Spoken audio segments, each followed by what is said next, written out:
Assalamualaikum warahmatullahi wabarakatuh. Alhamdulillah, salatu wassalamu ala rasulillah, amma ba'd.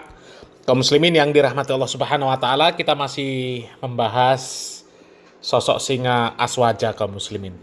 Dan sepertinya tidak ada yang tidak mengenal singa Aswaja ini kaum muslimin ya. Dan ada sebuah video, ini video yang cukup cukup membagongkan kaum muslimin ya. Ini video dari Pak Idrus Romli yang berbicara masalah debatnya Pak Idrus Romli dengan Ustadz Firanda dan Ustadz Zainal Abidin di Batam kaum muslimin ya. Dan pada saat itu Pak Idrus Romli juga tidak sendiri ya, ada temannya Pak Kiai Tobari kaum muslimin. Dan yang akan kita bahas video dari Pak Idrus Romli ini kaum muslimin ya, dari perkataan Pak Idrus Romli ini, Pak Idrus Romli menggiring, memframing supaya terlihat bahwa Ustadz Zainal Abidin dan Ustadz Firanda ini takut untuk debat dengan Pak Idrus Romli ya. Karena waktu debat Pak Idrus Romli dengan Ustadz Firanda dan Ustadz Zainal Abidin di Batam itu nggak selesai kaum muslimin ya. Hanya satu session ya. Session kedua tidak dilanjutkan. Setelah istirahat, sholat, makan ya, itu session kedua Ustadz Zainal Abidin dan Ustadz Firanda ini meminta untuk tidak dilanjutkan. Dan dari penyampaian Pak Idrus Romli ini terkesan bahwa Ustadz Firanda dan Ustadz Zainal Abidin ini nggak berani melanjutkan kaum muslimin ya. Tapi coba kaum muslimin kita simak dulu video dari Pak Idrus Romli ini kaum muslimin. Kiai, debat dengan Firanda di Batam itu bagaimana? Yang debat di Batam dengan Ustadz Firanda dan Ustadz Zainal Abidin itu gak selesai. Karena pada waktu isoma, istirahat, sholat, makan, Ustadz Firanda dan Ustadz Zainal menghampiri saya. Beliau minta agar tidak dilanjutkan ke sesi kedua. Nah kaum muslimin ya, Pak Idrus Romli mengatakan bahwa pada saat sesi kedua Ustadz Zainal Abidin dan Ustadz Firanda itu ketika isoma menghampiri Pak Idrus Romli dan meminta supaya session kedua ini tidak dilanjutkan ya. Dan tentu Ustadz Zainal Abidin dan Ustadz Firanda ya, ketika mengatakan atau meminta supaya debat itu tidak dilanjutkan, itu tentu bukan tanpa alasan kaum muslimin. Tentu ada pertimbangan tersendiri kenapa mereka tidak menginginkan ya acara debat yang session kedua itu tidak dilanjutkan. Ada alasannya. Ya, ada alasannya. Nanti kita jelaskan kaum muslimin ya. Kita lanjutkan dulu videonya kaum muslimin. Lalu minta nomor HP saya. Katanya habis itu mau menghubungi saya untuk melanjutkan tema-tema debat kalau tidak puas. Ternyata beliau nggak ada menghubungi saya. Nah kaum muslimin ya, itu video short yang diposting di channelnya Pak Idrus Romli kaum muslimin ya. Kenapa kami katakan bahwa video ini adalah video dari Pak Idrus Romli yang berusaha untuk memframing, untuk menggiring opini ya, supaya jamaahnya ini menganggap bahwa Ustadz Zainal Abidin, Ustadz Firanda itu takut debat dengan Pak Idrus Romli, takut melanjutkan debat dengan Pak Idrus Romli ya. Ya intinya takut debat dengan Pak Idrus Romli lah ya. Dan sebenarnya kalau memang Ustadz Firanda, Ustadz Zainal Abidin takut debat dengan Pak Idrus Romli ya, kenapa dipenuhi undangan itu ya? Kenapa ada session pertama? Kalau memang mereka nggak berani, tentu ya nggak akan ada forum debat itu kaum muslimin ya. Adanya forum debat itu sampai terlaksana satu session, itu artinya Ustadz Zainal Abidin dan Ustadz Firanda berani menghadapi Pak Idrus Romli ya. Dan kenapa kami katakan ini adalah menggiring opini ya, Pak Idrus Romli ini menggiring opini supaya terkesan para asatidz salafi ini tidak berani berdebat dengan Pak Idrus Romli ya. Karena di video yang lain Pak Idrus Romli itu menyatakan bahwa kelompok-kelompok sesat, aliran-aliran sesat itu nggak ada yang berani debat dengan Pak Idrus Romli ya, termasuk yang disebut oleh Pak Idrus Romli orang-orang salafi atau orang-orang wahabi ya. Coba simak video yang ini kaum muslimin. Yang takut debat itu aliran sesat. Tahun 2013 ada tantangan debat di Manado. Wahabinya lari karena aliran sesat.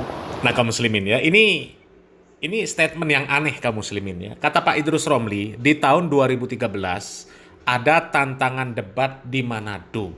Tapi Wahabinya lari, nggak berani. Lah, Pak Idrus Romli ini yang menantang atau yang tertantang? Kalau Pak Idrus Romli mengatakan bahwa tahun 2013 ada tantangan debat, itu kan artinya Pak Idrus Romli yang ditantang. Ya. Kok Wahabinya yang nggak datang, yang lari? Ya kalau Pak Idrus Romli yang menantang, ya harusnya Pak Idrus Romli mengatakan tahun 2013 ya kita menantang debat orang Wahabi di Manado, tapi orang Wahabinya kabur, kan seperti itu. Ya tapi tetap nggak nyambung. Ya kalau ditantang itu biasanya kalau nggak berani, ya nggak datang, bukan kabur. Ya kalau kabur itu ya Pak Idrus Romli mendatangi orang Wahabi di tempatnya orang Wahabi, kemudian orang Wahabinya pergi, itu namanya kabur. Ya. Lah kalau ada tantangan debat, ini tantangan debat yang nantang siapa? Ini sudah aneh sebenarnya kaum muslimin ya. Ini memang usaha dari Pak Idrus Romli untuk memframing bahwa orang-orang yang mereka sebut Wahabi itu nggak berani debat. Coba kita lanjut lagi videonya kaum muslimin. Lalu tahun 2015 di Aceh, Wahabinya membatalkan. Bah kaum muslimin ya, katanya di Aceh juga seperti itu kaum muslimin ya, ada tantangan debat dengan Wahabi tapi Wahabinya nggak datang juga ya. Pokoknya Pak Idrus Romli ini memframing bahwa orang-orang yang dia sebut Wahabi itu nggak berani debat dengan Pak Idrus Romli ya. Dan kita kembali ke Ustadz Zainal Abidin dan juga Ustadz Firanda yang debat dengan Pak Idrus Romli di Batam. Yang kata Pak Idrus Romli di sesi keduanya nggak dilanjutkan karena permintaan dari Ustadz Firanda dan Ustadz Zainal Abidin. Mereka nggak mau melanjutkan debat. Ya jelas saja kaum muslimin, Ustadz Zainal Abidin, Ustadz Firanda Andirja nggak mau melanjutkan debat. Karena yang dicari oleh Pak Idrus Romli itu pembenaran, bukan kebenaran. Untuk apa kalau kita berdebat dengan orang yang cuma mau menang sendiri? Maunya membenarkan apa yang dia lakukan, meskipun sudah mengakui itu salah, ya, tapi tetap mencari pembenaran. Ya, bukankah beredar video dari Pak Idrus Romli yang jelas-jelas di hadapan Ustadz Zainal Abidin, Ustadz Firanda, dan juga para hadirin yang ada di sana? Ya, Pak Idrus Romli mengatakan bahwasanya tahlilan kematian itu adalah bid'ah mungkaroh. Kemudian tadi dari Ustadz Zainal Abidin membicarakan masalah tahlilan. Padahal ini nanti ada sesi khusus ya tentang tahlilan. Memang tahlilan ini di dalam kitab I'anatul Talibin bid'ah mungkaroh.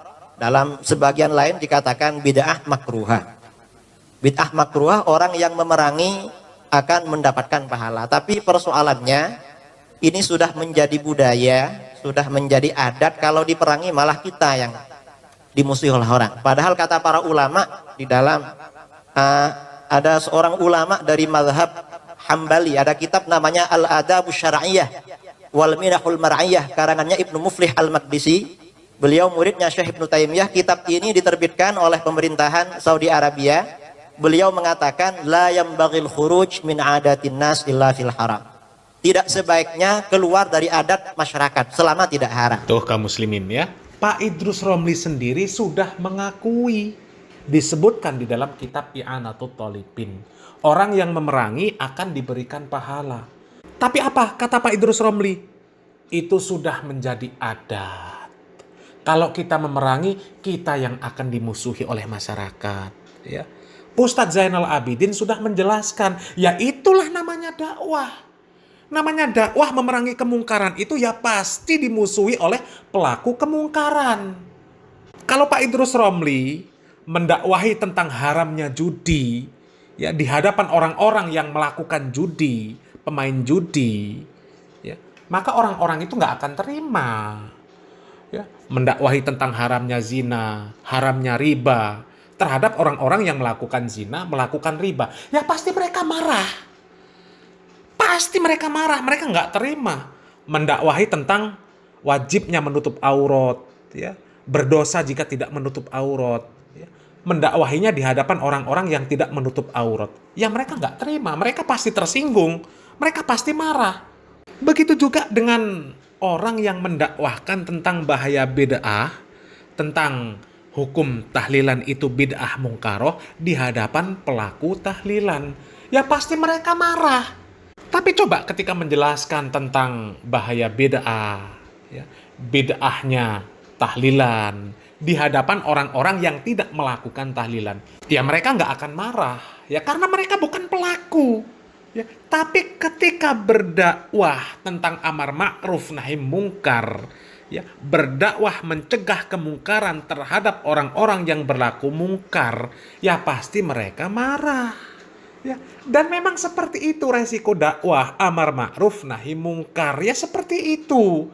Ya, kalau tidak mau dimusuhi, takut dakwahnya ditolak, takut dakwahnya tidak diterima, ya nggak usah jadi penceramah, nggak usah jadi dai, nggak usah jadi ya singa aswaja, ya. Jadi penyanyi dangdut saja, ya. Wong kadang penyanyi dangdut saja masih nggak diterima lagunya, nggak viral, nggak bagus kok. Ya. Dan kembali lagi kaum muslimin, ya.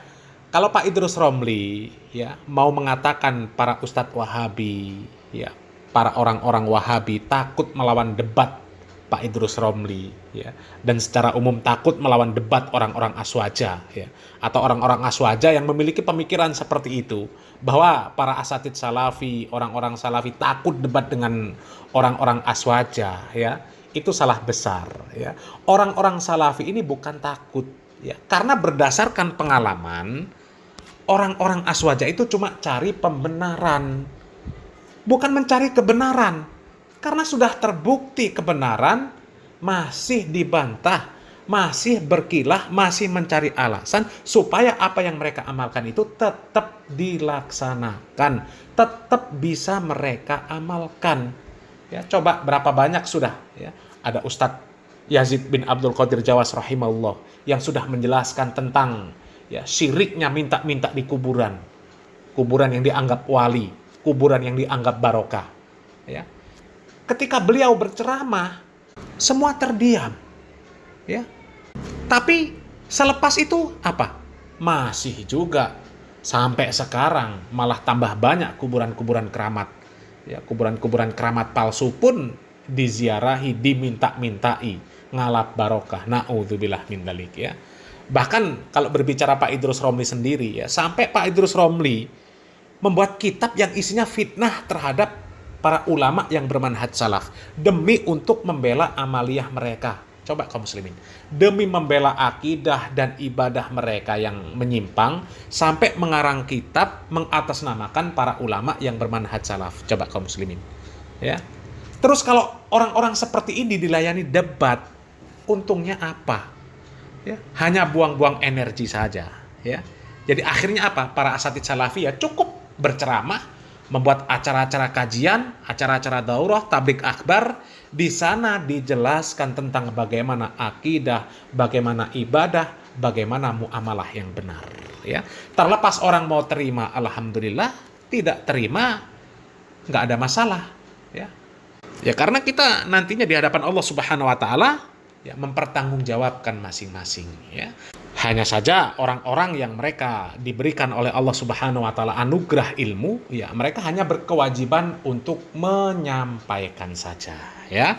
Mudah-mudahan bermanfaat kaum muslimin dan mudah-mudahan ya orang-orang aswaja sadar kaum muslimin, ya. Salam waras, salam akal sehat, barakallahu fikum. Wassalamualaikum warahmatullahi wabarakatuh.